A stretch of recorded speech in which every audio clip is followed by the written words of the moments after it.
We'll get started in a few minutes, I think. We'll just wait for everyone to join.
We'll get started with the prayers. ॐ अज्ञानतिमिरान्धस्य ज्ञानाञ्जनाशलाकया चक्षुरुन्मीलितं येन तस्मै श्रीगुरवे नमः।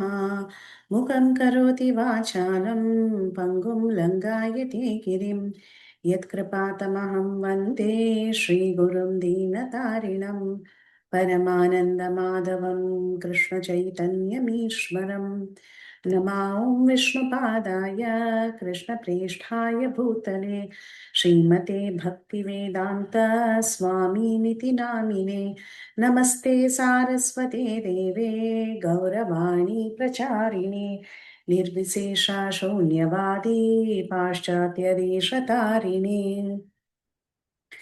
जय श्री कृष्ण चैतन्य प्रभु नित्यानंद श्री अद्वैत गदाधारा श्रीवासादि गौर भक्त वृंदा हरे Krishna Krishna Krishna Hare Hare Hare Ram Ram Ram Hare Hare.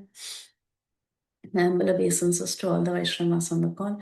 Vancha kalpatarubhishcha kripa sindhubhya eva cha patitanam pavanebhyo vaishnavebhyo namo namah.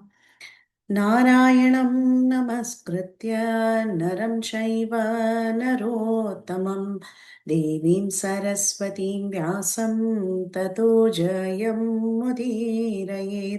नष्टप्रायेषु अभद्रेषु नित्यं भागवतसेवया भगवती उत्तमश्लोके भक्तिर्भवति नैष्टिकी कृष्णाय वासुदेवाय देवकीनन्दनाय च नन्दगोपकुमाराय गोविन्दाय नमो नमः. Hare Krishna. So, we are in Srimad Bhagavatam, Canto 1, Chapter 18, as a part of our Bhakti Vaibhav course. And this chapter is titled Maharaj Parikshit Cursed by a Brahmana Boy. So, before we get into the verses for today, the context for today's verses is that in the previous chapter, we have already discussed how Maharaj Parikshit chastised Kali. Right after he chastised Kali, there is a glorification of his rule. How nicely Maharaj Parikshit had ruled this kingdom. And in fact, as long as he was ruling, Kali was not flourishing. And the very day and moment the Supreme Personality of Godhead Sri Krishna left this earth, the personality of Kali, who promotes all kinds of irreligious activities, had actually entered the world. But Parikshit Maharaj, he perfectly knew that in this age of Kali, there are many things that is inauspicious, and he wanted to control this Kali personality.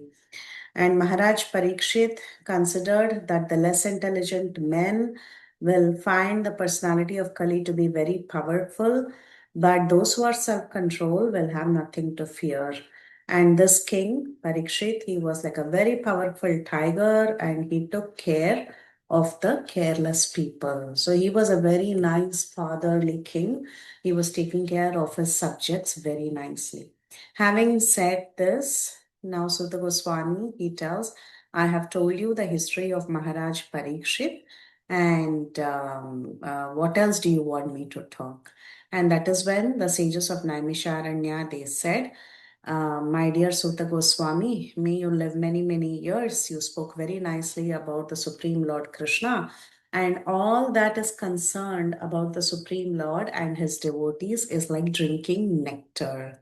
And they also mentioned about how they had begun that great sacrifice as a fruitive activity, but they didn't find any benefit from it. Rather, their faces and bodies had become black with the soot, with the smoke.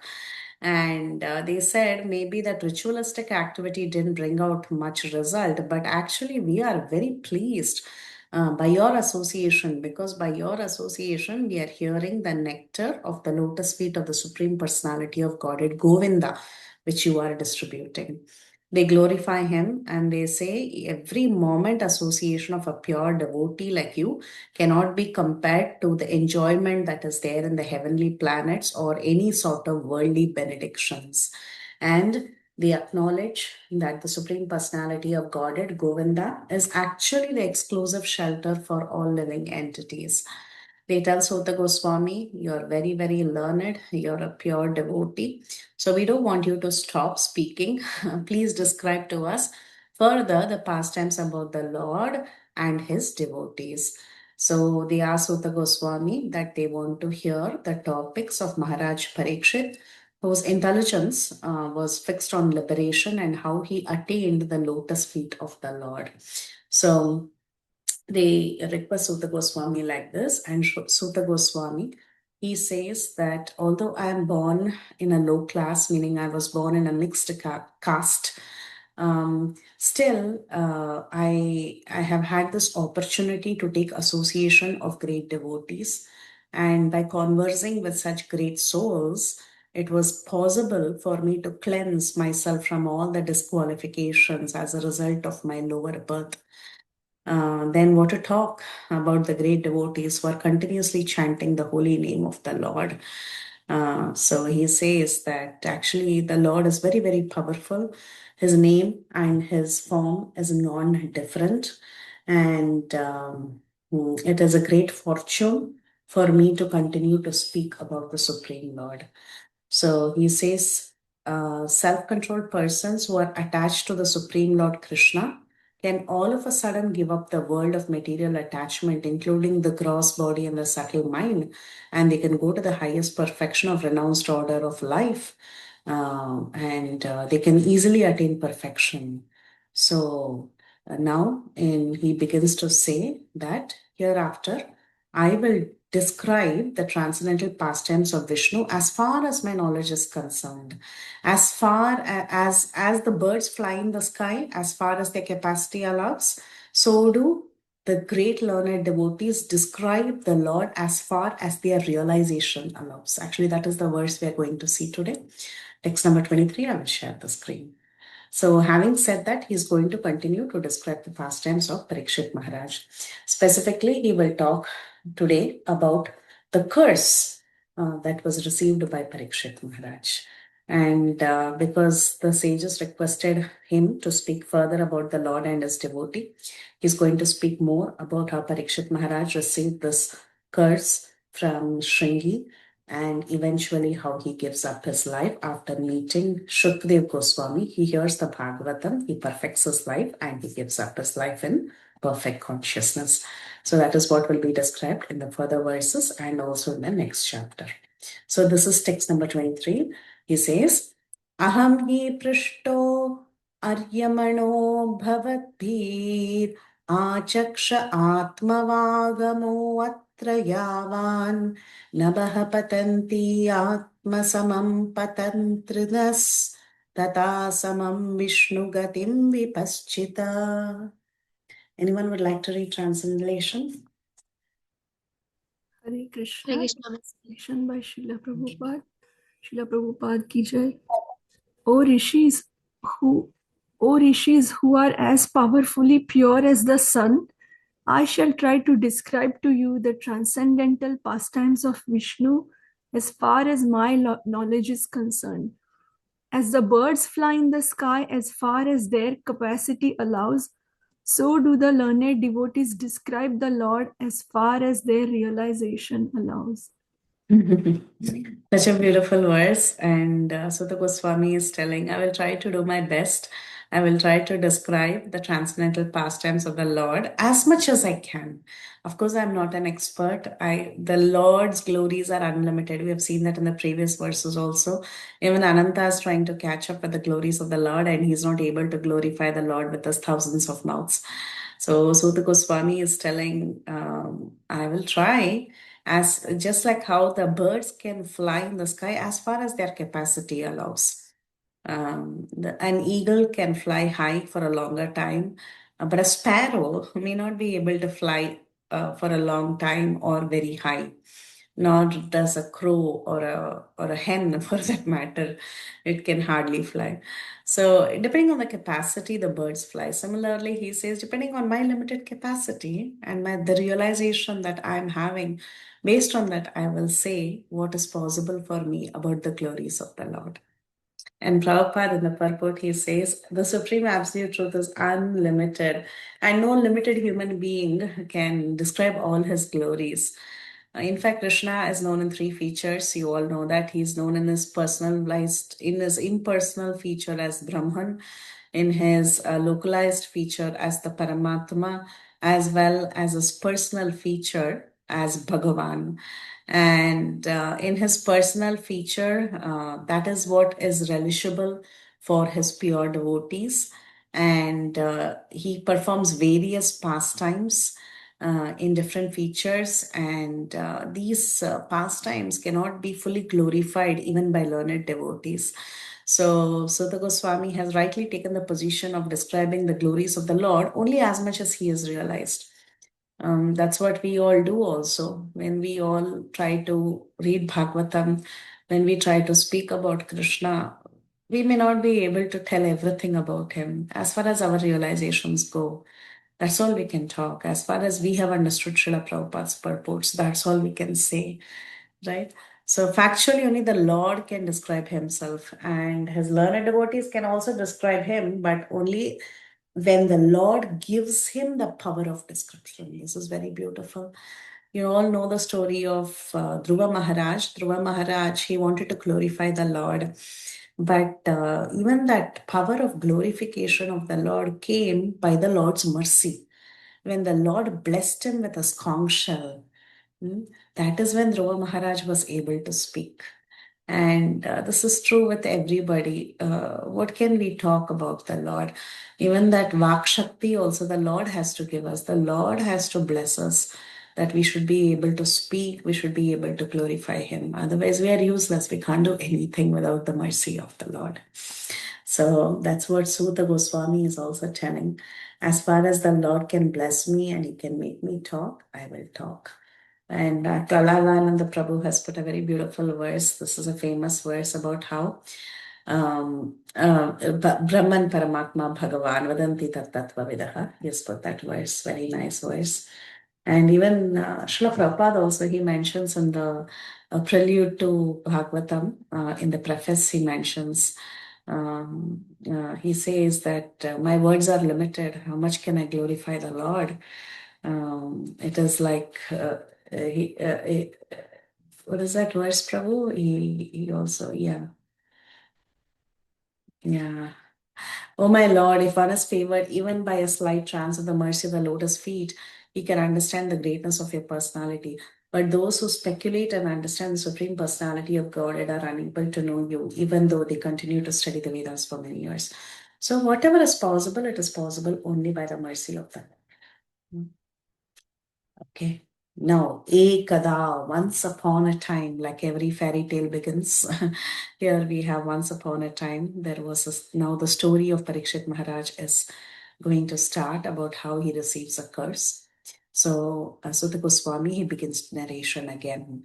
Sutta Goswami thought narration was over. It was time for him to get off the Vyasasana. But since all the sages requested him to continue, he begins the story all over again. He says, Ekada, once upon a time.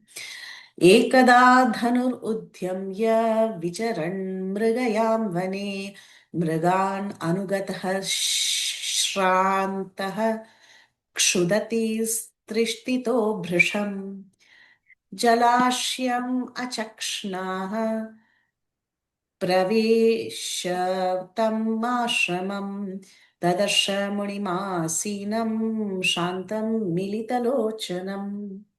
Anyone for translation? Hare Krishna Mataji. Once upon a time, Maharaj Parikshit, while engaged in hunting in the forest with bow and arrows, became extremely fatigued, hungry, and thirsty while following these tags.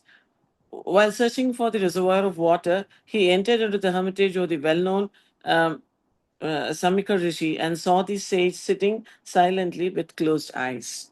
Once upon a time, Maharaj Parikshit, he was hunting in the forest, being a Kshatriya, carrying his bow and arrows. He was chasing some deers and he was hunting in the forest. But interestingly, what happened to him? He became thirsty and extremely hungry. Now, this is Parikshit Maharaj. He was fatigued, he was hungry, and he was thirsty. That Parikshit Maharaj, who sat 7 days without any food or water, who's a great king who has great control over his senses, he became extremely fatigued, extremely hungry, and extremely thirsty. Now, this is not normal for Parikshit Maharaj to become like this because we have seen Parikshit Maharaj's powers. When he was in the womb of his mother, he had sustained the scorching Brahmastra. Later, he was able to go 7 days without food and water. Actually, for a speaker, it is easy, to go without food and water. A speaker can go on talking. You'll hardly find speakers getting thirsty or hungry when they are giving Harikatha. But for a listener, it is very difficult because you have to sit and listen. And the listeners are the one who get restless, not speaker. 99.9% of the time, the speakers go on and on for hours together. They don't feel like stopping because they are relishing Harikatha. They keep talking. And they have so much to give. Okay, so they go on talking. But for the listeners, it's not easy. Maximum 1 hour with focus. And then how much ever you love Harikatha, it is very difficult. You need to drink water or you need to eat something or you just need to look around. You just need to relax. You need to stretch. Actually, you feel more tired than the speaker, right? That's how it is. Even, I like to listen a lot. And when I hear when I hear classes, in various forums, I get restless after some time. Though I enjoy listening, I still get very restless. I feel like walking around. I feel like going to the kitchen, doing something. Then get your just my ear is there, but otherwise I like to engage my other senses on something else. So, but imagine Parikshit Maharaj, he was just hearing without any food or water with full focus. So this is Parikshit Maharaj, but this appears very strange in his life. Why so? That is explained in Srila Prabhupada's purport. Prabhupada says, actually, this is all the act of the Supreme Lord. The Supreme Lord, suddenly he becomes very kind to his pure devotee and he creates an so-called auspicious circumstance for the devotee. Externally, it may look inauspicious, But actually, it's an auspicious circumstance for the devotee. When he likes somebody too much, he likes them a lot, he decides to give them some extra special mercy. On the surface, it looks horrible. It looks so miserable. But internally, Krishna is trying to favor that person. So Maharaj Parikshit, he was a very pure devotee of the Lord. And actually, there was no reason for him to become so fatigued, hungry, and thirsty. Because generally, a pure devotee of the Lord doesn't become so perturbed by bodily demands, but it was the desire of the Lord. And this Parikshit Maharaj had apparently become fatigued and thirsty so that a situation can be created for his renunciation of worldly activities. And this was the will of the Lord. And why did the Lord want all this to happen? Because the Lord feels that one should give up all attachment for all relationships before he is able to go back home, back to Godhead. Worldly relationships. The Lord wants a devotee to get rid of all of that so that he can focus 100% on Krishna. So, generally, when Krishna sees that a devotee is very absorbed in worldly affairs, he creates a situation so that that indifference is created.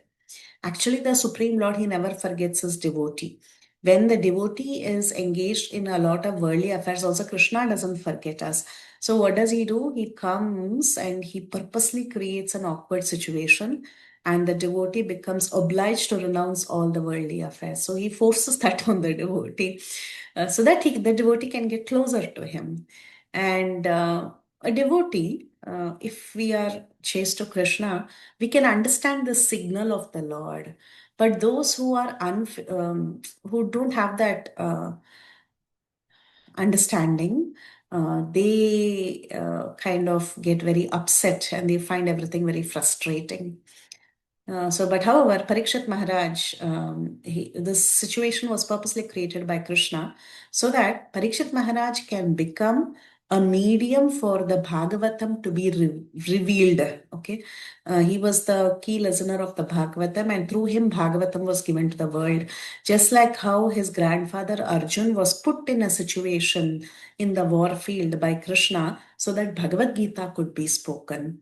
And if Arjun had not taken up with an illusion of family affection by the will of the Lord, Bhagavad Gita would not be spoken to him. Similarly, Maharaj Parikshit, actually, if he had not become so fatigued and hungry and thirsty, Bhagavatam wouldn't be spoken by Shukdev Goswami to him. So this is the prelude to the circumstances under which Bhagavatam was spoken so that everybody can be benefited. And therefore, because it is a prelude for the history of Bhagavatam, it begins with Ekada, once upon a time.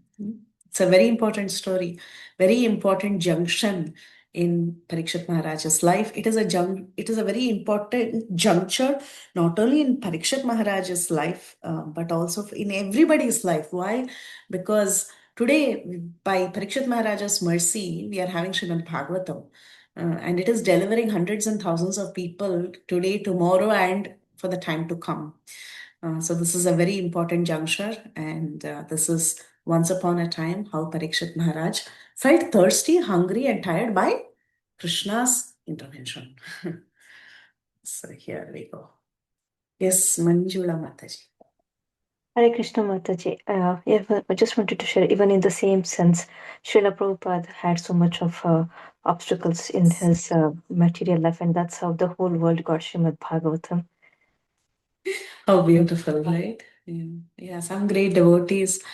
Suddenly their life, so many reversals, and then something beautiful is coming out of it. Like how you mentioned Srila Prabhupada, the entire world is benefited by it. Hari Bol Jai. Beautiful, Mataji. What better example do we need, right? Parikshit Maharaj and Prabhupada. प्रतिरुद्धेन्द्रिय प्राण मनोबुद्धिमुप उपारतं स्थानत्रयात् परं प्राप्तं ब्रह्मभूतम् अविक्रियम्. Anyone for translation? Krishna Mataji. The Muni's sense organs, breath, mind, and intelligence were all restrained from material activities, and he was situated in a trance apart from the three: wakefulness, dream, and unconsciousness, having achieved a transcendental position qualitatively equal with the Supreme Absolute. Hare Krishna. Yeah. So Ekada, Parikshit Maharaj, carrying his bow and arrow, chasing deer, where did he go? He went to the ashram of a Muni because he was very fatigued, hungry, and thirsty. Now, who is this Muni? That's what is the description here. There was a Muni inside. And what was his situation? His senses were all restrained and he was situated in a trance. He was in a trance, meaning he was in samadhi. This state is beyond the three states of wakefulness, dreaming, and unconsciousness. It is trance or called as samadhi. In the sixth chapter of Bhagavad Gita, Krishna explains the stages of Ashtanga Yoga, beginning with Yama, Niyama, and so on. And he goes on to the process of trance. Okay, I can actually open up that verse. I think it's around. It should be BG 620, maybe 20 to 23, around that.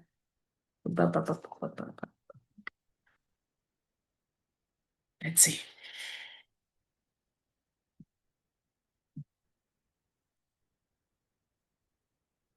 Okay, here. This is how a person is in trance. In the stage of perfection called trance or samadhi, one's mind is completely restrained from mental activities by practice of yoga.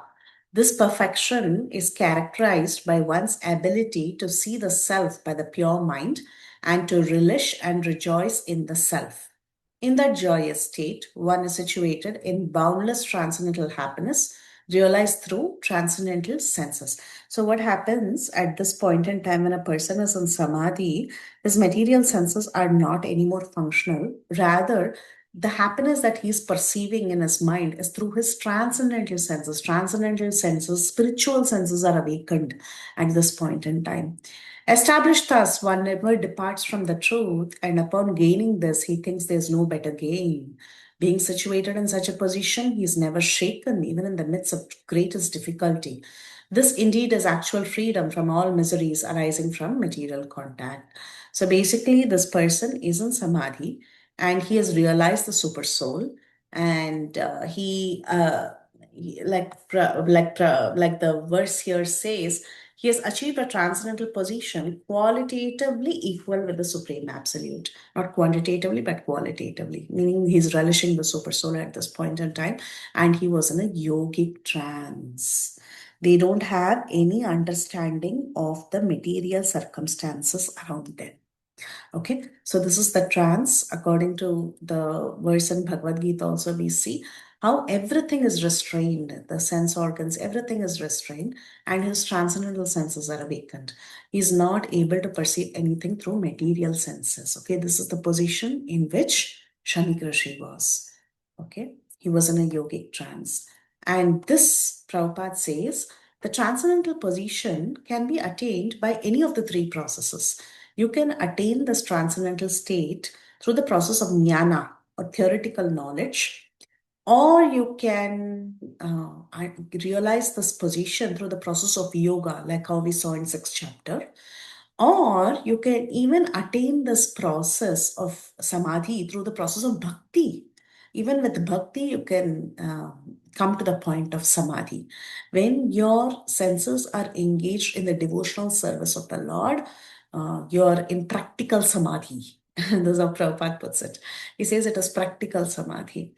So, like this, a person who's in samadhi completely forgets his material interactions through his senses.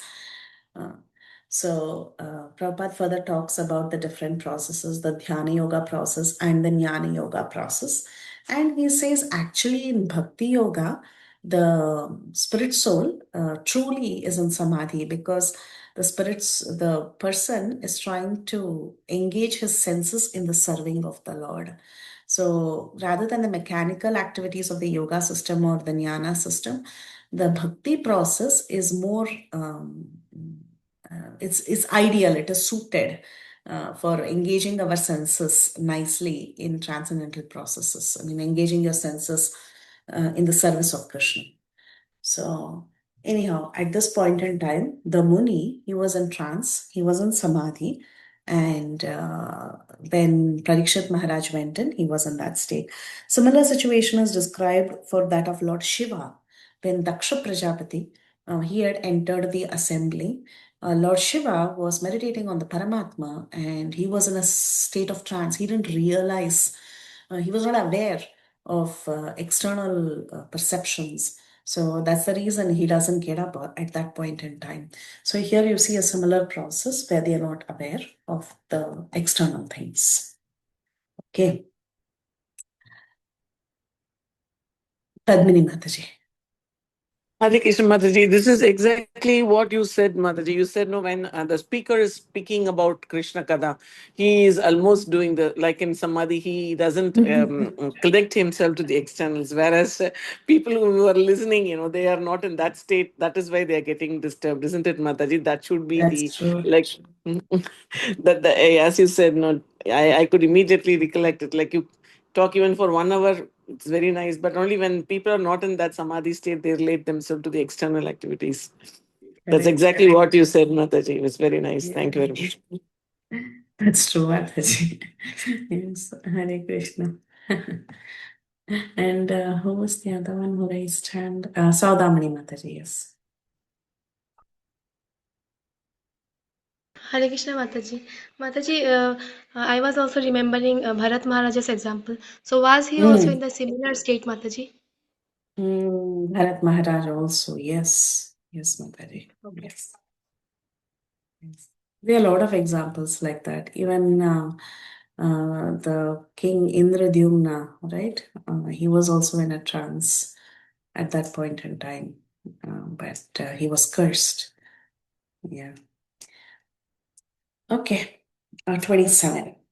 Viprakrina jatachannam rauravena cha vishusyat talur udakam tata bhutam mayachata. Anyone for translation? Hare Krishna Mataji. Translation.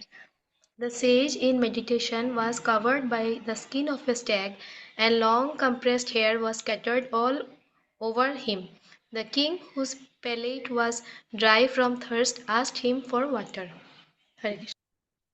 So you can all imagine the scene. Parikshit Maharaj has entered the ashram, the sage is in trance. He was in meditation. He was wearing the skin of a stag and his compressed hair, the jatamudi, it was scattered all over his face. And but the king, when he entered, what happened? His palate was very dry. He was very thirsty and he went and asked for water. So it is all the plan of the Lord. It was by will of providence that such a thing had to happen. Otherwise, there was no chance for such a unique happening, Prabhupada says, when a great king is entering a place, this person is in trance, he's thirsty, he's hungry, he's angry. All this cannot happen without the will of providence.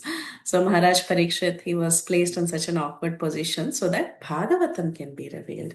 So all this is pre-planned by Krishna. Krishna wanted the Bhagavatam to be revealed at this point in time. So the sequence of events unfold. Rupal Mataji? Hare Krishna Mataji. So here the Rishi was in trance mode. So is like can a human being go in trance mode during sleeping? Is that possible? No, that is, there are different stages of wakefulness, samadhi, and dream state. You can't go in just like that sleep. So this is more like a Ashtanga yoga kind of thing. Yeah. Yes, it's more of Ashtanga kind of thing. Thank you. That's true. अलब्धतृणभूम्यादिरसम्प्राप्य शूनृत avajnatam ivatmanam manyamanas Anyone for translation, please? The king could not receive a formal welcome by means of being offered a seat, place, water, and sweet addresses, considered himself neglected, and so thinking he became angry. Okay. So everyone talks about this. Whenever you receive a guest, you must do this. You must offer them a seat. You must offer them water and sweet words. right? These three things should be offered when you receive a guest. Three things. If you can give them a glass of water, even to this day, that culture is so prominent. I've seen in so many homes, whether they are followers of Krishna consciousness or not, just coming from the Vedic culture, they have this ingrained in their family tradition. You go to a person's house, the first thing is they'll ask you to sit, they'll get you a glass of water, and they'll ask you sweet words. So, like this is what the culture is. And but however, this is a great king, Parikshit Maharaj, and he has gone to the ashram of a very well-learned sage. But still, he was not offered a seat, a place, a water, and sweet address. So he considered himself very neglected, and because of that, he became very angry. Prabhupada says, according to the Vedic tradition, even if an enemy comes home, he must be received with all respects. And in fact, he gives the example of how Krishna, Arjuna, and Bhima, they went to Jarasandha's place in Magadha, and they wanted to call Jarasandha for a fight. But however, they had gone dressed as Brahmanas. And even though Jarasandha knew that this was an enemy, still he gave them a grand reception. And like this, during the war, also, we see, even if they are enemies, in the night after the war is over, they sit down like friends and they sit and talk and things like that. This is the law of reception. This is how the culture should be. The reception law enjoins that a poor man who has nothing to offer his guest should be good enough to offer a straw mat for sitting, a glass of water for drinking, and some sweet words. Therefore, if we receive a guest, either a friend or a foe, there is no expense. It is only a question of good manners. That's what Prabhupada says. So anyhow, now Parikshit Maharaj, he had entered the ashram of Shanik Rishi. He didn't expect a royal reception because this was an ordinary rishi. He might not have anything with him. But then he was expecting at least some sweet words, a glass of water, and some straw mat to sit down. And moreover, this was no ordinary guest. It was Parikshit Maharaj. He was not an enemy of the rishi. So the king thought at least some decent reception should be there. And moreover, he was very hungry. You know, when you become very hungry, you tend to get angry. So this is the state. And the king had the right to get angry with the rishi because he needed water very badly, Prabhupada says. So it was, again, this is not normal for Parikshit Maharaj. Parikshit Maharaj is a very matured person. He doesn't get angry easily. This is a very unnatural state. Because he himself was no less than a saint. He was a very saintly king. And at this point in time, it was astonishing that Parikshit Maharaj became kind of angry. So we should understand all this is ordained by the will of the Lord. So the king was a great devotee, the saint was also a great devotee, and all these circumstances were created so that Parikshit Maharaj can become unattached from all his family connections and his governmental activities of ruling the kingdom, and he can become a surrendered soul at the lotus feet of Krishna. So Krishna is very merciful, bottom line. The bottom line is Krishna is very merciful. Even if unfortunate circumstances happen in our life, it happens for a reason. We may not be able to see the reason. And with our limited understanding, we don't see why certain things happen. But from these stories, we can understand that Krishna is actually very merciful. Sometimes he creates awkward position for his devotees so that he can drag them towards him and get them out of this mire of material existence. But outwardly, such situations will appear very frustrating to the devotees. But the devotee of the Lord never give up on the Lord. They are always his devotees and they are under the protection of him, protection of the Lord under all conditions.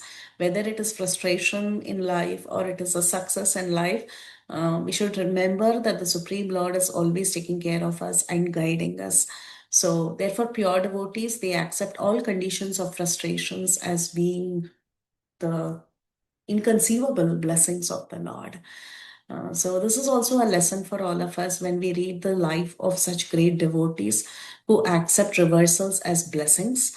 we can also try to apply that in our lives, because sometimes with many reversals, we get very frustrated, we get very dejected, and we think, is this really good for me? Why is this even happening? Right? We question. We may not be able to see immediately why it is happening, but we never know what plan Krishna is unfolding. Like what is happening in the case of Parikshit Maharaj. At this point in time, Parikshit Maharaj was miserable. And the worst thing is, he was miserable when he was thirsty and hungry, but he got even more miserable when when he got more embarrassed, rather, when he he was cursed, and Shamik Rishi was feeling bad for him. That made him feel even worse. But however, in spite of all these temporary setbacks, eventually he was blessed by hearing the Srimad Bhagavatam, and the Bhagavatam came to the world through a great person like Parikshit Maharaj, who went through such a reversal. Yeah, and just like Prabhupada, like she mentioned, yeah, Prabhupada is a classic example too. Yeah. Okay, continuing. Abhutapurva sahasa kshutribhyam ardita manaha brahmanam prati abhut brahman matsaro manyur evacha. Anyone for translation? Hare Krishna Mataji, I can read. Translation by Srila Prabhupada. Srila Prabhupada ki jai.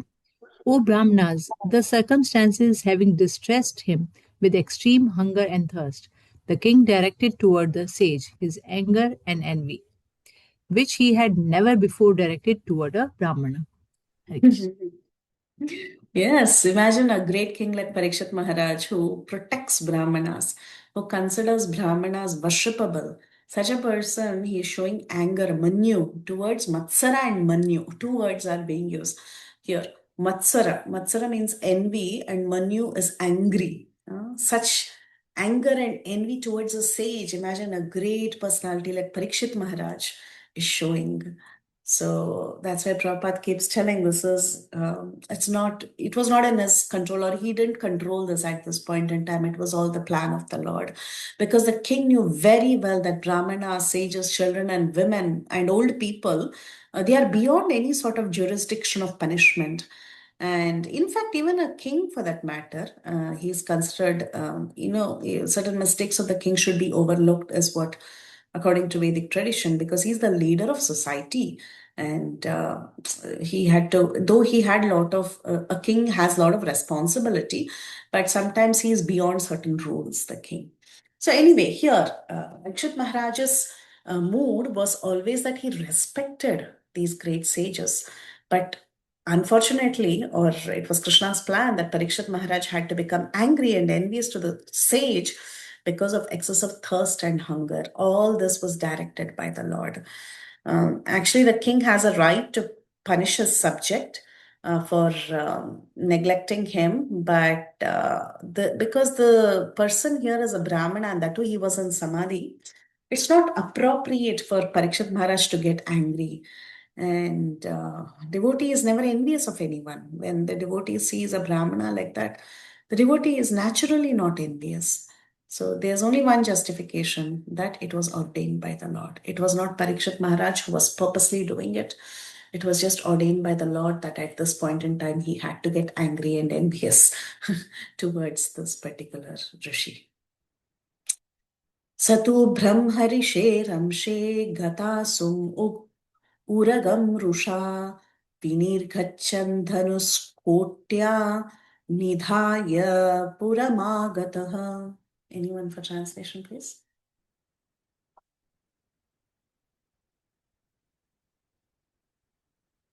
Hare Krishna Mataji Dandavat Pranam. Jai Srila Prabhupada. While leaving, the king, being so insulted, picked up a lifeless snake with his bow and angrily placed it on the shoulder of the sage. Then he returned to his palace. Hare Krishna. So Dhanush Kotya Nidhaya, with the end of the tip of his Dhanush, he just picked up a dead snake and he placed it on the shoulder of the sage. He was thinking, you don't garland me, you don't welcome me, I will give you a very good garland. I'll garland you with snake. So the king treated the sage tit for tat. It is not and such things are very silly, right? Like it's a very silly act. This king was not accustomed to such silly acts, but again, we should remember, by the will of the Lord, the king, he decided to do this. He found a dead snake near him, and he thought that the sage couldn't garland me and reward me properly. So I'm going to award him a garland of a dead snake. So it is very unnatural for Parikshit to do this, especially to a Brahmanical sage. But again, Prabhupada, it tells us again and again, and all the purports that we have been reading, past 3-4 verses, that it has all happened by the will of the Lord. It had to happen. Esha kim nibhrate ta sesha karano milite kshanaha mrisha samadhir ahosvit kim nu syat kshatra bandhubihi. For translation.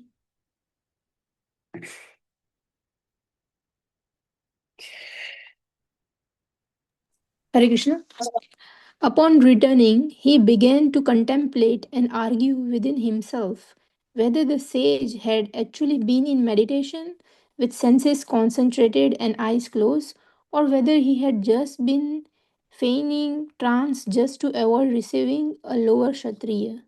So after the act was done, Parikshit Maharaj left that place and he started doubting. He started thinking for himself. Maybe the sage was really in a trance. We didn't have any external sense perception. His eyes were closed. Or by any chance, was he feigning trance? Was he doing that so that he can avoid a Kshatriya like me? So, like this, he was thinking in his mind. Actually, he didn't approve his own action. And this is what Prabhupada is telling us. This king, he did not approve of his own action, and he began to wonder if really the sage was in trance or he was just pretending so that he didn't have to receive a Kshatriya. After all, a Kshatriya is a low born when compared to a Brahmana. And this is so beautiful. See what Prabhupada says? Prabhupada says, repentance comes in the mind of a good soul as soon as he commits something wrong. Every one of you would have experienced this. When we commit something wrong, when we do something wrong, Paramatma will not leave us. There is some sort of repentance and questioning that happens after we say something wrong or we do something wrong. Right? Everyone would have experienced this. Repentance comes in the mind of a good soul as soon as he commits something wrong. How is it possible? It is possible because the Paramatma is sitting in our heart. When we do some mistake, it is natural. It is natural for us to question and think, did I do something wrong? Similarly, Parikshit Maharaj was thinking, did I do something wrong? Srila Vishwanath Chakravarti Thakur and Srila Jiva Goswami, they do not believe that the king's action was due to his past misdeeds. This is a question someone can raise. Was it his karma that he had to do this? But our acharyas say, no, it's not his karma. It was the arrangement of the Lord. Sometimes the Lord intervenes in the life of his devotee so that he can take that devotee back home, back to Godhead. So this plan was made by the will of the Lord. Such a frustrating situation was created by the Lord. And so that, this king, he could be cursed by an inexperienced Brahmin boy, infected by the age of influence of Kali, and thus the king would leave his hearth and home for good. So this is what Prabhupada is telling us. Everything was planned by the Lord so that he could be cursed. Parikshit could be cursed by an inexperienced boy, and Parikshit could leave home and he could go prepare himself for his eternal journey back home, back to Godhead. So Srimad Bhagavatam had to be spoken to a great devotee. the Srimad Bhagavatam had to come out to the world. The Srimad Bhagavatam is the incarnation of the Supreme Lord, and it gives us such fascinating information about the transcendental pastimes of the Lord. In fact, the Rasa Leela of Sri Krishna with the Vrajagopis is there in the Srimad Bhagavatam. So, such pastimes had to come out to the world. And that is the reason Parikshit Maharaj was put into the situation. Okay. A pure devotee's mundane frustration is meant to elevate the devotee to a higher transcendental position, Prabhupada says. It is true in everyone's lives. There are so many mundane frustrations we may have, but if we can stick to the lotus feet of Guru and Krishna, we can be promoted to a higher transcendental position in the midst of reversals. So, by placing Arjuna and the Pandavas in frustration due to the intrigue of their cousin brothers, the prelude of the battle of Kurukshetra was created by the Lord. This was to incarnate the sound representative of the Lord Bhagavad Gita. Krishna, to bring about Bhagavad Gita to the world, he put the Pandavas and Arjuna in a precarious situation. Similarly, he has placed Parikshit Maharaj in an awkward position so that the incarnation of Srimad Bhagavatam was created by the will of the Lord and it was brought out to the world. So, being distressed by hunger and thirst was only a show because the king could endure so much right from the being in the womb of his mother. The glaring heat of the Brahmastra released by Ashwatthama could not do anything. So, for such a person to be in such a situation, it is completely the will of the Lord. And only devotees who are very powerful, like Maharaj Parikshit, who are capable of forbearing such distresses, only then the Lord will put them into such conditions. If we are not capable of handling such situations, Krishna will not do that to us. Krishna will pick and choose those who are capable of handling it. And Krishna will show to the world. He'll bring out something very beautiful to the world through such devotees. So this was completely planned by the Lord. And Krishna thought Parikshit can endure. He can do it. He'll put him through the situation. Prabhupada gives this example of what's that? When you have to make when you I don't know if it's Prabhupada's example, but whatever. When you have to make gold malleable or any metal malleable, first you treat it with fire, right? You treat it with fire, then you can make it malleable. I think it's Prabhupada in one of the purports he says this. So like that, sometimes there is this beautiful purport of Tattenukampam. The last paragraph of the Tattenukampam verse, Prabhupada says something very interesting. And I always like to read the last paragraph of Tattenukampam. It's beautiful. I don't know if we did it last class, but we can do it now. Quickly, just the last paragraph. 10:14:8, Tattenukampam verse, the last part. A sincere devotee earnestly desires to go home back to the Lord's abode. Therefore, he willingly accepts the Lord's merciful punishment and he continues offering respects and obeisances to the Lord with his heart, word, and body. Such a bona fide servant of the Lord, considering all hardship a small price to pay for gaining the personal association of the Lord, certainly becomes a legitimate son of God, as indicated here by the words Daibak. Just as one cannot approach the sun without becoming fire, one cannot approach the supreme pure Lord Krishna without undergoing a rigid purificatory process that may appear like suffering, but it is in fact a curative treatment administered by the personal hand of the Lord. So that's how Prabhupada puts it. He says curative treatment administered by the personal hand of the Lord. So this curative treatment, externally it may be like suffering, but it is administered by Krishna. So Krishna has a greater plan. Okay. So that was this verse. And let's see what 32 says. Next verse.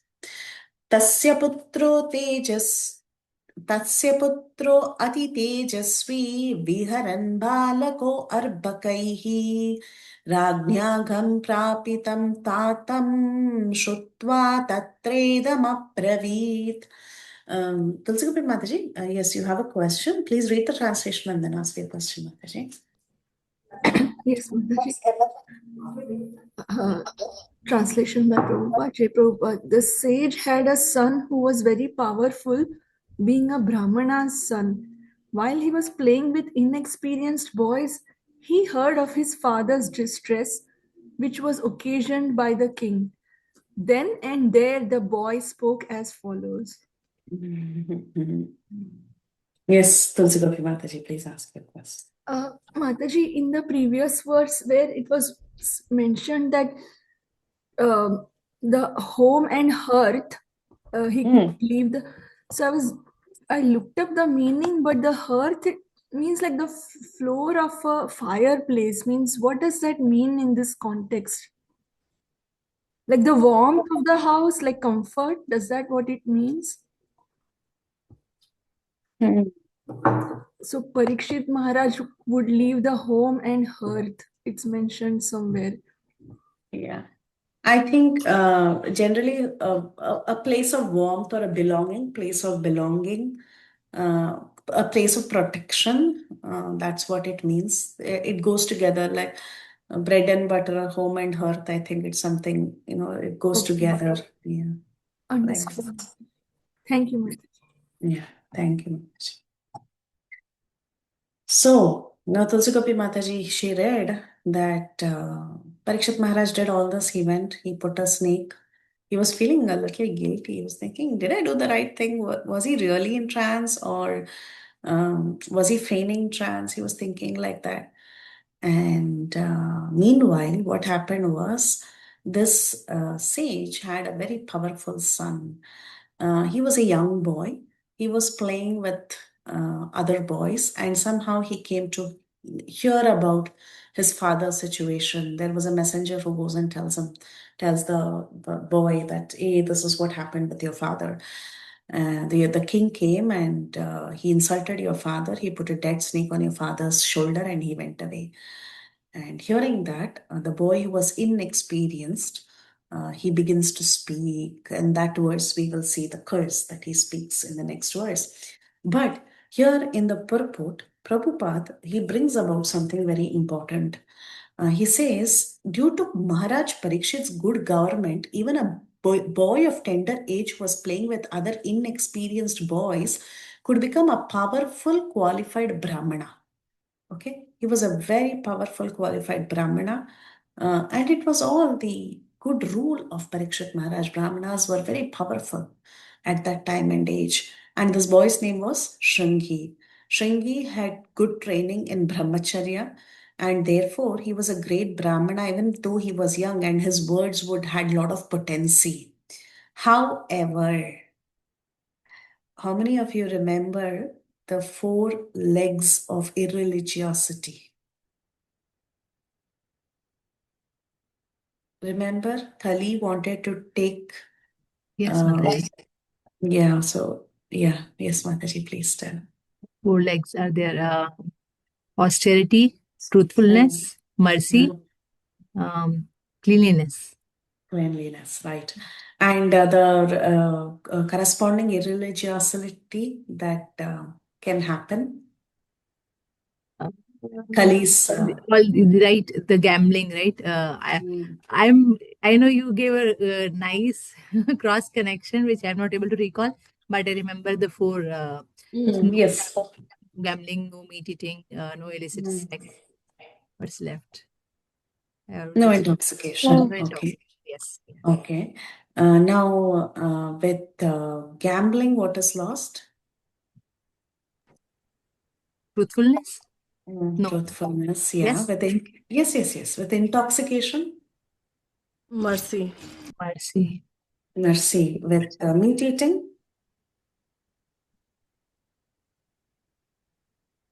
Meat eating is mercy and intoxication, cleanliness. That's Meat what we were eating discussing last everything. time. With meat Yeah, eating, that everything I is was lost. remembering which one was. With meat eating, everything is lost. Correct. That is right. With meat eating, everything is lost. Again, I had discussed this in the previous class that we have learned things in a different way, but Prabhupada's purports continuously, 3 purports tell it is not like that. Okay. So please go through the purports again. And what is lost when, no, austerity is lost when? Pride, Mataji. Pride, yes. Austerity is lost with pride. Remember, where there is pride, Kali can come. Right? So now Kali is entering the Brahminical community through the anartha of pride. That's what is happening here. But because the age of Kali was seeking an opportunity to spoil the cultural heritage of the 4 orders of life, the inexperienced boy gave a chance of Kali to enter Vedic culture. Proud of what? He was proud of being a Brahmana. Hatred of the lower orders of life began from this Brahmana boy under the influence of Kali, and thus cultural life began to dwindle day after day. The first victim of Brahminical injustice was Maharaj Parikshit, and thus the protection given by the king against the onslaught of Kali was slackened. So proud, being proud of one's birth. The Brahminical pride and looking down upon the other castes, okay, looking down upon other people from other backgrounds. That is the way for Kali to come in and destroy the Brahminical power completely. So it's a very important thing in history of India. It has happened, right? It has happened. And today the Brahmanas are suffering. Yes, today their situation is that caste Brahmanas are suffering. But what is the mistake that was done? That should also be seen. That's why Prabhupada in many purports, he points out this mistake of the caste Brahmanas. Sometimes by birth, one is a Brahmana, become very proud to see others as low. And with that, actually, Kali is not affecting them. Kali is first affecting the Brahmanas. And once the Brahminical caste is affected, then the rest of them, it's like a chain process. The rest of them will automatically start degrading. But it starts with the degradation of the Brahmanas. And how did it start? Where did Kali creep in? He creeped in the place where there was pride. And next purport also Prabhupada will bring this out. Okay. So remember this equation with with pride, austerity is lost. With intoxication, mercy is lost. With meat eating, everything is lost. There is no good quality at all. And with gambling, truthfulness is lost.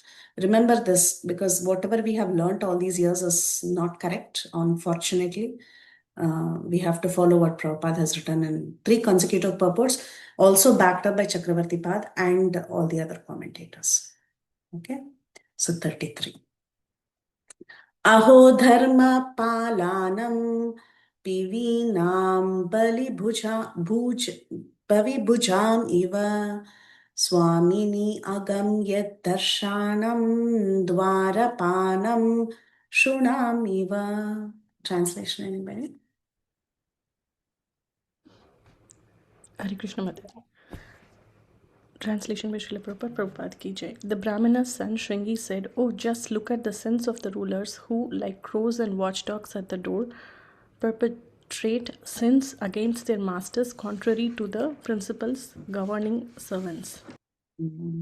So here we see the attitude of Shringi, the boy, that I am superior, pride again. I am superior, and the Kshatriyas, they are like crows and watchdogs. To call out Kshatriyas as crows and watchdogs shows the wrong attitude on the side of Shringi.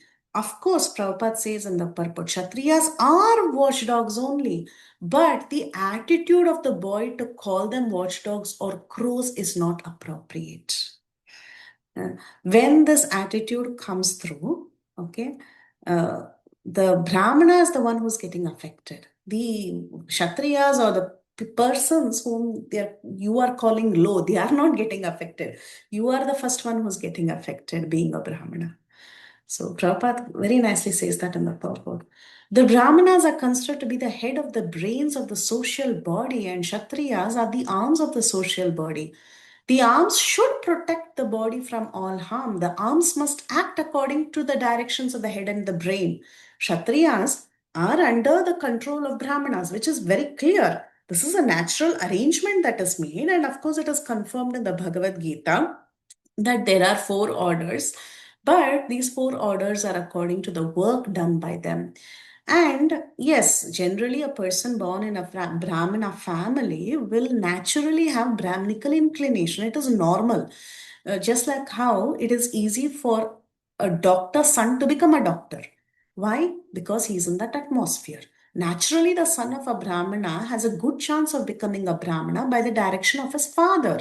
And the son of a medical practitioner has a very good chance of becoming a medical practitioner. We have seen this also in this world, right? If the father is a doctor, that entire family is a doctor. Everybody becomes a doctor. So this caste system is there. It is there. By birth also it is there. It is quite scientific. It is natural. But the son should take the advantage of his father's qualification, take his association to become a true Brahmana. But without any qualification, he cannot claim himself, I am a Brahmana, I am a Brahmana. It's like a medical practitioner's son without any training or education claiming himself to become a doctor. Here, Shringi, he was the son of a great Brahmana. He had acquired the Brahminical qualifications by both birth and training. But he was an inexperienced boy. He did not have proper culture. By the influence of Kali, the son of a Brahmana became puffed up. This is the problem, pride. He became puffed up with Brahminical power, and he wrongly compared Parikshit to crows and watchdogs. Of course, the king is a watchdog of the state. He has to keep a vigilant eye. But however, to address him like that, that is a sign of less cultured person.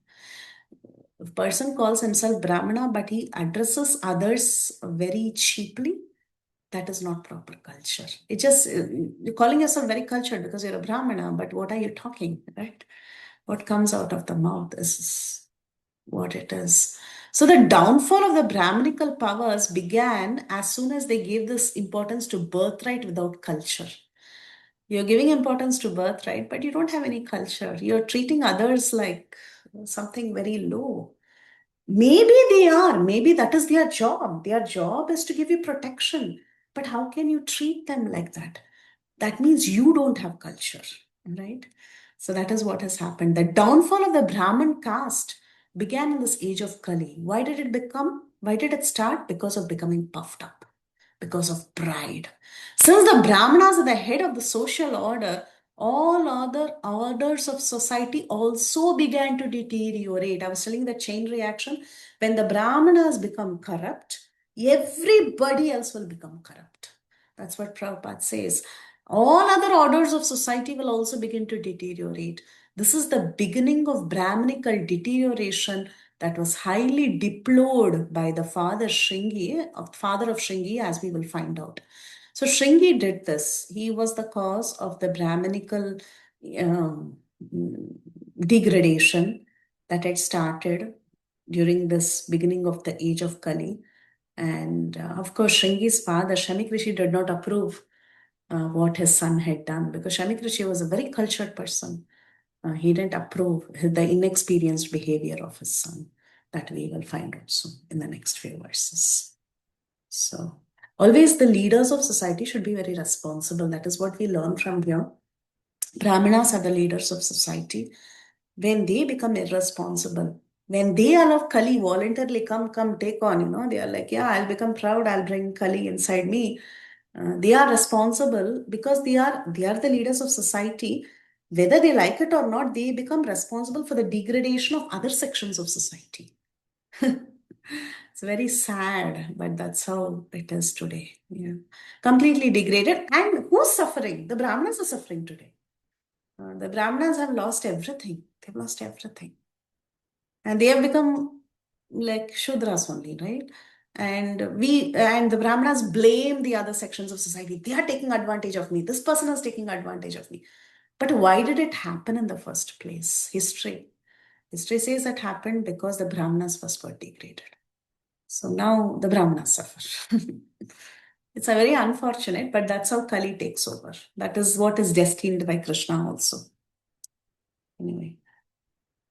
ब्राह्मणैः क्षत्रबन्धुर्हि गृहपालो निरूपितः स कथं तद्गृहे द्वास्तः स्तब्धानं भोक्तुम् अर्हति. Translation, anybody?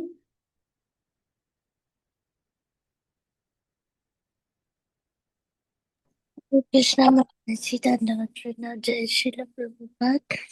The descendants of the kingly orders are definitely designated as watchdogs, and they must keep themselves at the door. On what grounds can dogs enter the house and claim to dine with the masters on the same plate? These are the words of the boy. Ringi, right, Mataji? Ringi is telling these people, they are watchdogs. They have to be at the door. On what grounds can the dogs enter the house and claim to dine with the master on the same plate?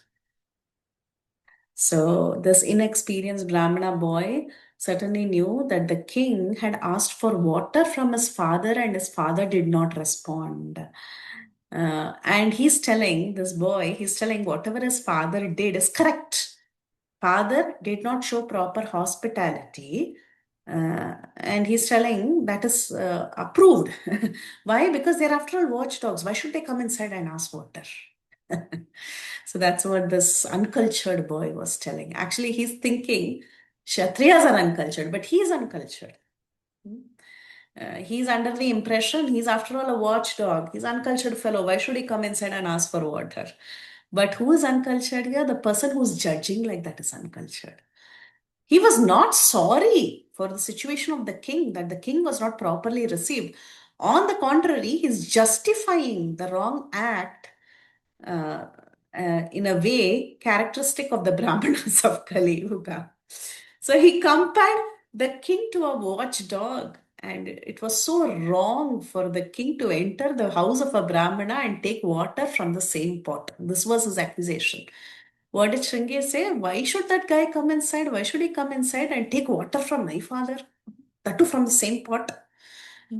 The dog should be kept outside. The dog cannot drink water from the same pot. This mentality of false prestige is the cause of the downfall of the perfect social order. And we can see that in the beginning, it was started by the inexperienced son of the Brahmana. How did Kali enter the Brahminical culture? Through pride. Pride is the cause of fall down.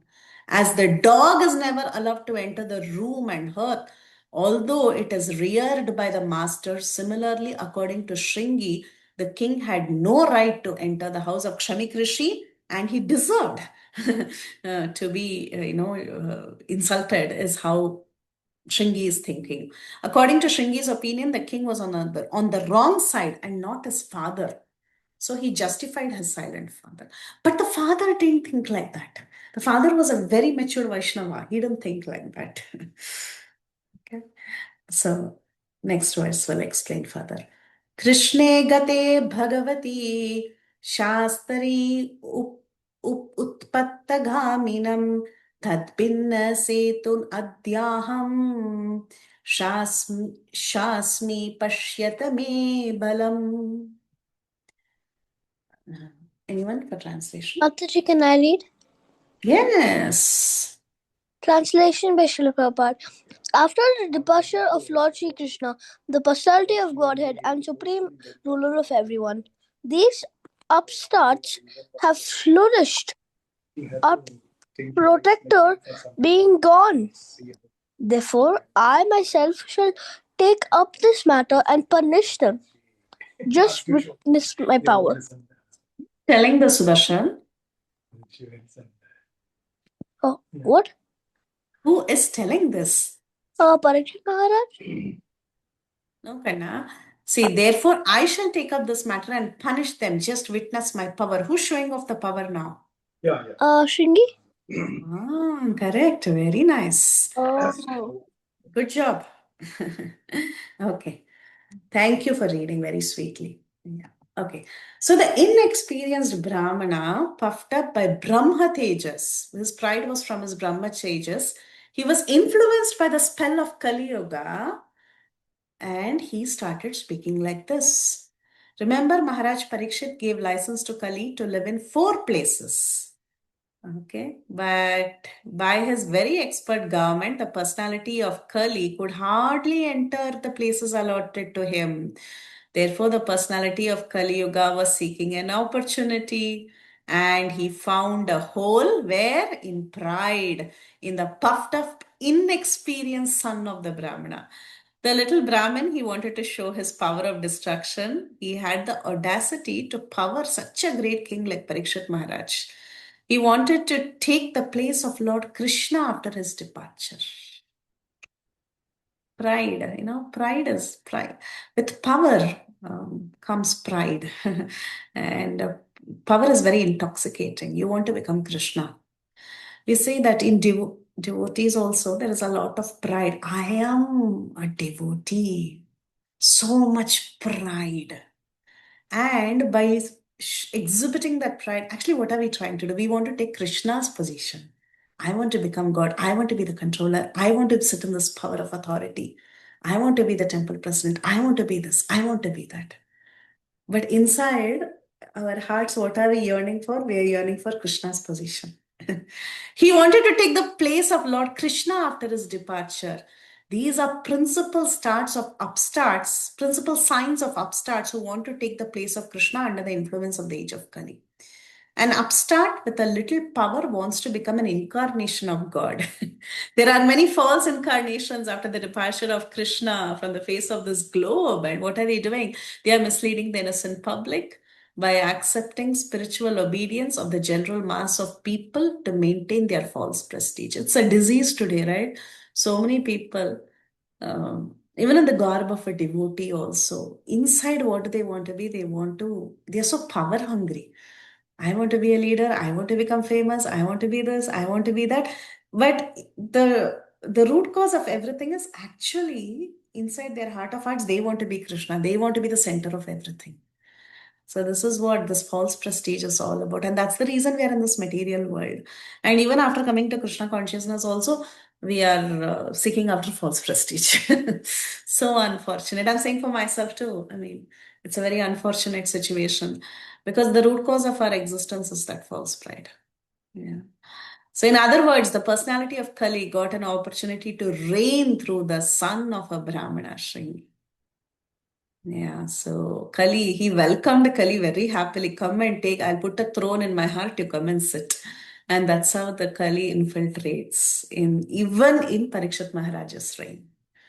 Pride is actually, what is most intoxicating? Is it brandy? Is it whiskey? Is it rum? No, the most intoxicating thing is pride, power, power and pride. It is the most intoxicating. And once you get that, we become demons, actually. We become demons. And even a great Brahmana like Shringi of such a great dynasty, he becomes the root cause of Kali's great welcome during the reign of Parikshit Maharaj. So it's a very important lesson for everybody about how pride can destroy everything, take away everything. No character, no culture, everything goes away with pride. Yes, Rupal Mataji? Hare Krishna Mataji. So, pride only comes through power, right? If you don't have power, there is no pride, or still there is a pride of something is always. Pride is there everywhere. In power, it is very prominent. Otherwise, also pride is there in so many ways, Mataji. Like even if we are most fallen, there is proud. I am the most fallen. There also, Okay. Prabhupada says you are the most fallen. Okay. Yeah. So, irrespective of power, the pride can be anywhere. Oh, okay, okay. Thank you so much. Yeah, pride can be anywhere, but in power, it is more prominently seen. That's all. Yeah. There is a saying There is a saying that even a beggar is proud of his penny. Yeah, he's proud of his penny. And our Guru Maharaj, he says, right, like one can become proud by cleaning toilets also. I clean this toilet so perfectly. Remember, he was telling this. Of course, he was very humble, talking about giving his own example at one point. But it's true, right? It's so true. Pride can come anywhere. It can just come anywhere. Yeah.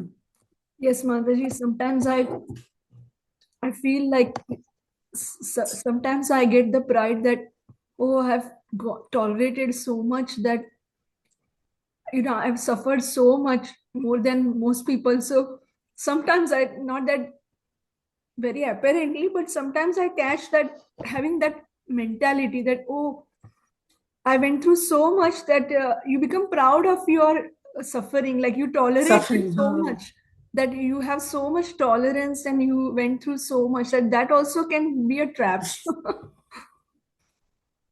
That's 100% true, Mataji. 100% true. We become proud of that. Actually, we should be, I don't know. Yeah, yeah. That's human tendencies. We human beings are very funny, right? Yeah, no wonder we are stuck in this material world. Yeah. Mm. Anyway, yeah, even of reversals, we become proud. Such a sad state, right? Such a sad state. Anyway.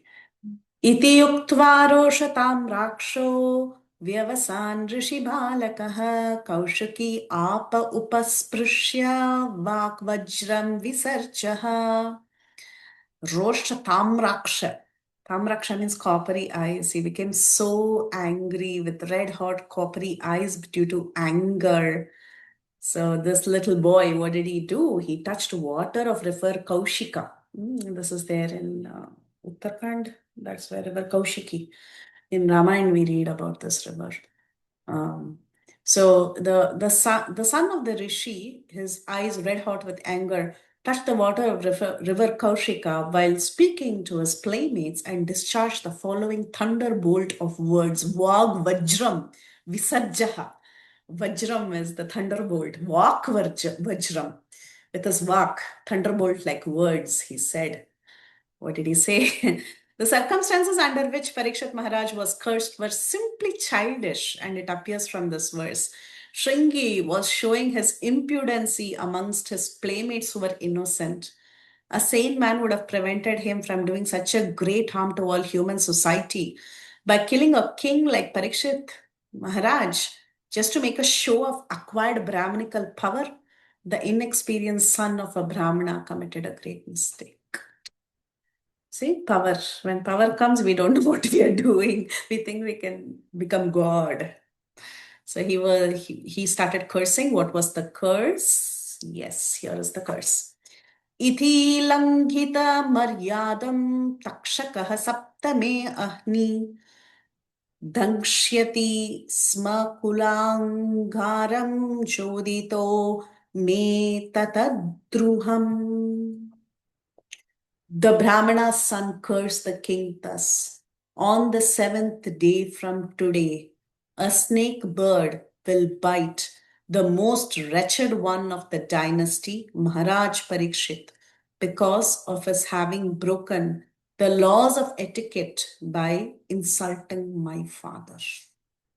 This was the curse he spoke. And this was the misuse of the Brahminical power.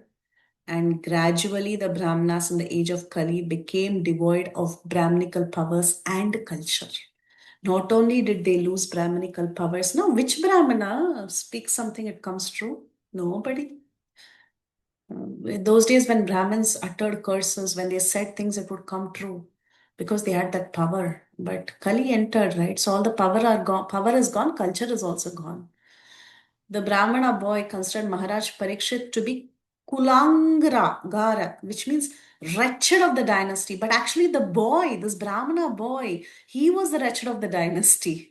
It was because of him that the Brahmin caste became powerless, like the snake whose poison teeth are broken. So when there is a snake is fearful only as long as it has poison. but the poisonous teeth is taken out. It is only a game thing. Only you can only make children fearful by showing the snake. But a person who knows the truth will not be fearful because the fangs are gone, right?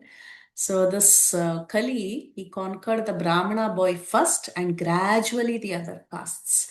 Again, remember, when the Brahmana caste gets polluted, the rest of the castes are also affected. So first, Kali is very smart. First, Kali went to the Brahmins. And then gradually the other castes became worse and worse. And today the Brahmanas are suffering, right? Thus, the whole scientific system of the order of society in this age of Kali assumed the form of a vitiated caste system, which is now being uprooted by another class of men similarly influenced by the age of Kali. One should see the root cause of the vitiation and not try to condemn the system as it is without knowledge of its scientific value. This is also an important lesson. One should not blame the caste system. Caste system is something very natural. It is very scientific. But what was the root cause of the problem? That we should see. If there is some deterioration, if there is something wrong, we should check the root cause, not blame the system itself. Like sometimes we say, oh, this system is wrong. There is this, religion is, I think this was from a movie, okay? There was a movie about this Christianity, I forgot the name though, but there is one statement that is very famous. Religion is not flawed, but the people behind that, they are the ones who are flawed. Religion can never be flawed. He says this in some movie, Da Vinci Code or something like that. I don't know. But there is this dialogue which is very famous. Religion is not flawed. It is the people behind it who are flawed. Similarly, the system cannot be flawed. We should see the root cause of why it became flawed and address the root cause, not blame the system. That's what Prabhupada is telling you. So we'll stop here and now the curse is being told. So from verse number 38, let's see what happened to the boy after that and all that. And he did a lot of drama. He ran home, he looked at his father and he cried and he did a lot of drama, and father was very upset with the whole thing. So we'll see that in the next class. Yes, Rupal Mataji, please go ahead. Mataji, one quick question. How old would be Shringi Rishi? Maybe very little. Young boy, little young boy. Yeah, maybe with 10-year-old. I don't know. Yeah. And is it he wanted to show something to his friends with pride or something because they are talking? Yeah, out of pride, he thinks he's very powerful. He can utter a curse and it will become very valid because he has the Brahminical power, Brahmacharya, he's following, and it's got the power. Yeah. So 10 years old, generally we are brahmachari only, right? In our kind of until 2022 is brahmacharya itself. So yeah. He was trained to have those powers and he worked for it. Yeah. So he was capable. I'm just saying 10, maybe he was 12. I don't know. Yeah, I understand. Yeah. Thank you, Mata. Yeah, anyone. Yeah. Mataji, some realization about the religion and people also, it is like that, Mataji. People only make religion, Mataji. So when they tell religion should not be spoiled, it only implies to the people, people are not. Without people, there's no religion, no, Mataji. See, religion, again, the other day we were discussing, right? So when we say religion, we just say codes of dharma, meaning the rules and regulations of how to live a cultured society, cultured life in in a society where you have a focus about who you are and who is God and establishing your relationship with God. That's what we mean by religion. But of course, in today's understanding, religion means okay, Christianity, okay, Muslim, okay, Hindu, something like that. Eventually, people, no, mothers. Eventually, people are only. If there is no people, there's no need for religion, no, Mataji. No, I'm not telling this. What you are saying. But the statement given by elsewhere, they say. I'm talking about that statement, Mataji. When they say it's differentiated religion and people, but actually, in real sense, all these codes and contacts was made for the people to follow the religion. So both when they mean religion, it also means the people. Is it that way or is correct? That was the question. No, when we say religion, it's an implied idea. You say the people. Religion means it only means the people anyway. Because without people, there's no kind of contact or no religion at all. If It there is are no for people, the people. It is for the people. or by the people also, Mataji. Without people, no religion, Mataji. If you say you Depends, must have a Mataji. Like, for group of people. example, when we say our Sanatana Dharma, we don't say we created the codes of religion. We say Dharmam tu Sakshat Bhagavat Pranitam. We say Krishna gave. Vedas are given from the breathing of Vishnu. We say. We don't say Vedas was written by somebody. Right? So it is given by God. It is perfect. It is all perfect. But it is for the people. That is how we see religion. I don't know. I'm not delved into the depths of Christianity or the other religions, so I don't know how they get their codes. But the idea is that it is given for a perfect society, for people's perfect living. But it is given for us, but we pollute it. We are the ones who are creating the problems. That was the Okay, Mataji. idea behind. Thank you, Mataji. I understood. So you should take it as deliverance from the God for people. So whether people are there or not, it means that should be applied.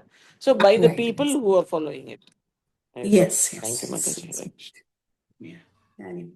Hare Krishna, Mataji.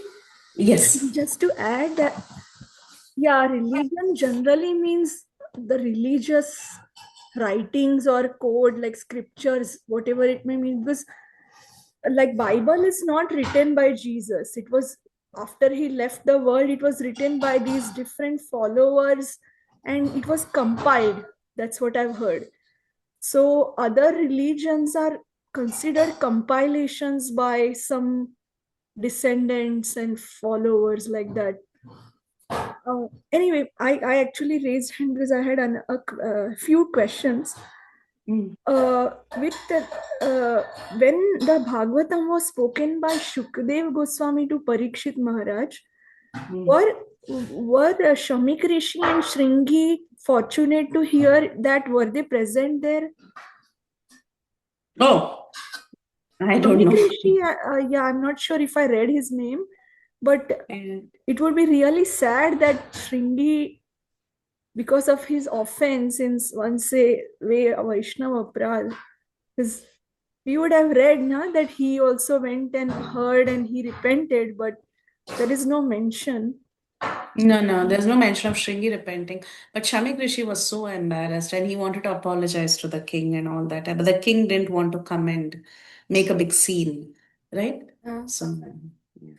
Mataji, other question I had, this is regarding the beginning of the discussion about the ability to do tapasya or write all those things. So sometimes I've always had this question, maybe Prahlad Anand Prabhu can help here, that how whenever my Guru Maharaj in yatras or long classes, when our Guru Maharaj sits on the Vyasasan, how he can sit without moving.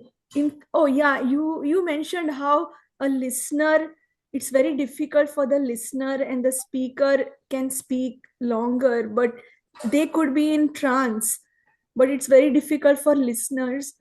And I always wonder that how come I'm half of his age, how come I can't, or maybe less than half, or more than half of his, but how come I can't sit even 1 hour without moving, and how Maharaj can sit? I get pins and needles all the time, and even while japa, after some time I have to get up so I don't get pins and needles and all that, lack of circulation. So is there a spiritual or a scientific secret in your opinion to be able to sit in trance and chant or hear physically? Yes, Madhuri. Yes, it is. 100% it is. Yeah. They are in a trance only when they are talking about Krishna. It's practical samadhi, Prabhupada says. Yes. So We are not in that samadhi as listeners, but when the speaker is speaking, they are in practical samadhi. You can see that. You can see how when they are speaking. They are not in this body at all. The way they are talking, Krishna Katha is flowing out of their mouth. Yeah. But I would love 3.5 hours. Guru Maharaj's lectures are never less than 3.5 hours. the yatra, it's like 4+. Yes. in the pandal, and I always feel so ashamed that I'm not obese and I'm careful with my diet and everything. Still, my body gets all this discomfort and like what to do. If any devotees can even chant all their rounds sitting in one place, which I was able to do in my 20s, please jump in and answer your and please let us know your technique or any answer you may have. I don't, Mataji. So if there is somebody they can answer, but I think it all comes down to absorption. Yeah. Okay. I had few questions, but I will let everyone ask and maybe I'll come in the end. Thank you, Mataji, so much. Yes, Shyam Gopal, probably you have something to add. Hare Krishna Mataji, nice discussion and the class. So in this, when we look at Shrangi and Shramik Rishi, right? So because of their act, uh, the Brahman uh, downfall started. But in a way, Brahman is at the top, right? So when their fall started, everything else started collapsing. Isn't it correct? Like they are the Yes. one who were like Mhm. controlling the legalities or the dharma in Kshatriya. Yes. So the Kshatriya could not follow Brahmana, so that dharma started degrading. Any Yes. of the people below Kshatriya, they had to be controlled by Kshatriya for the dharma. So Yes. anyhow, as a Kshatriya could not follow the dharma properly, the collapse started more Yes. rapidly. Yes, Prabhuji. Yeah, okay, so Brahmanas are the to be blamed. Yeah. Yes. Yes, that is true. Okay, thank you, Mother. Thank you. Thank you. Yes, somebody else also raised hand. Divyangi Mataji. Hare Krishna, Mataji. Thank you for the beautiful class. Mataji, I have a question on verse 29.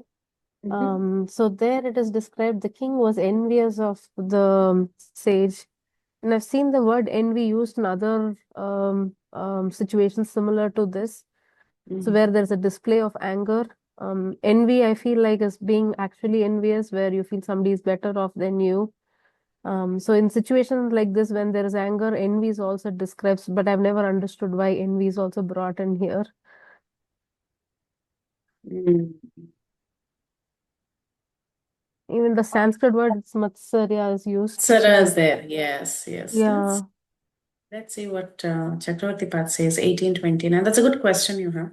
I mean, I didn't think through it, but yes, we can see if he has any insights on this. Mataji, the previous verse said low Kshatriya. They use low Kshatriya. So maybe Parikshit Maharaj consider himself low Kshatriya.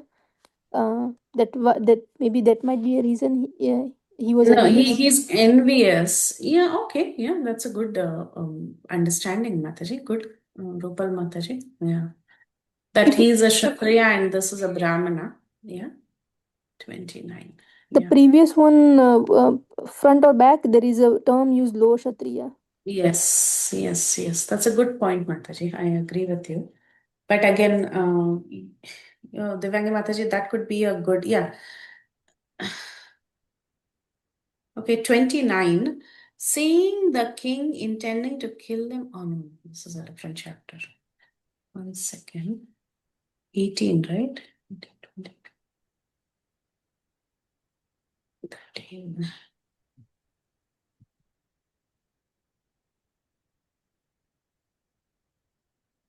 9, yeah. 29, yeah.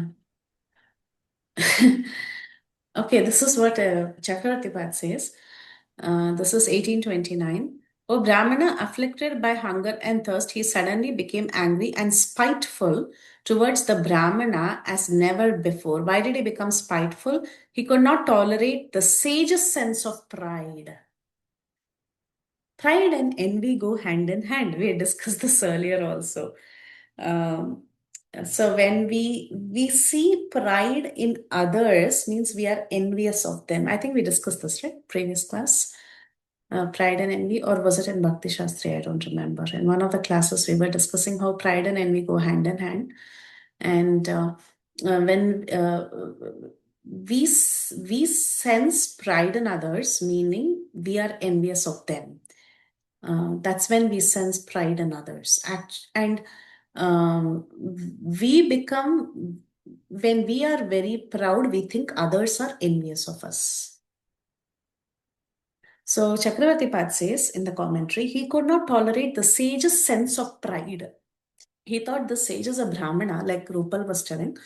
He's a Brahmana, he's very proud of his caste. And that is a sign of envy. Is that okay, Mataji? Yes, Mataji, thank you so much. Yeah. Very well. Interesting though. Yeah. Hare Krishna Mataji. Yeah, I could answer because I was just thinking about the pride. So Prahladan Maharaj, he said the sloka that Parikshit Maharaj allowed Kali to reside in gambling, prostitution, slaughterhouse, and intoxication. So I was always thinking, how did Kali entered in every human being? So everyone has pride. If you look right now, anyone, like, it is very difficult to be humble. So I was listening a lot of lectures and they always emphasize on humble, to be humble. Now I understand that pride brings kali, and you can do something bad in your karmic cycle. And it is so wonderful because this kind of situation do come in your life too, that you don't want to be angry but you become angry and then you regret. So here it was not his karma, God did some leela here. So wonderful class, Mataji. I learned today a lot of things. Thank you. Yeah, me too. I also learned a lot of Prabhupada's purpose. Thank you. Yeah. Tulsi Kapri Mataji, that's something else. Mataji, I had a question that when, for example, Parikshit Maharaj was a saintly king. So when he made a big mistake, it's considered as the arrangement of the Lord. But when Shringi did this mistake, it's not considered by the will of the Lord. It's considered by influence of Kali. So how it's determined that when somebody does something, when is the will of, how do we know in our life that it was the will of the Lord or it was the influence of something else? Yeah. When it brings you closer to Krishna, then it was the influence of Krishna. When it is taking you away from Krishna, it's the influence of your own ego. In the case of Parikshit Maharaj, he became a devotee. He heard Bhagavatam. He perfected his life. This incident brought him closer to Krishna. So it was Krishna's. Otherwise, it's our karma or our own misgiving, our own bad doing. Yeah. Okay. And one more place it was indicated that due to someone did this bad thing due to bad karma, somewhere in the purport it came. So it struck me hard that means if you have bad karma, you will be inclined to do more bad karma, right? Yes, yes. Like when any juncture to make choices in life come, if you don't have enough piety, you will tend to again do more bad karma instead of. Correct. Because the impressions are there. Yes. Okay. Bijam Kutam. Those problems are there. Yes. Unfortunately, yes. Yes. But then, yeah, that's why our Parikshit Maharaj asked this question, and the story of Ajamal was told so that we can chant the holy names and get rid of those Bijam Kutam problems. Yeah. Yes. Yes, Mother. Thank you, Mother. Thank you. Very good. Okay, we can end here. We'll meet with the next class with verse 29. I'll come back again. This week is back to back. I'll be coming. and we'll see 29 in the next class. Okay. 29, huh? I don't remember, whatever. So basically, he has pronounced the curse and then he goes home. And that's what we have to see. Vanchakalpatarubhischa kripa sindhu bevacha patitanam pavanebhyo vaishnavebhyo namo namaha. Antakoti Vaishnav Vaishnav की जय, Jai, Srila Prabhupada ki की Jai, जय, Panther Srimad Bhagavatam ki Jai, Her Grace जय, Priti Vilasani जय, Mataji ki जी Jai. की Thank जय. you so Thank much, you, Mataji. Mataji. Thank you very Such much. a beautiful class. Dandavad Mataji. Thank you, Mataji. Hare Krishna. Next, ending the Hare Krishna.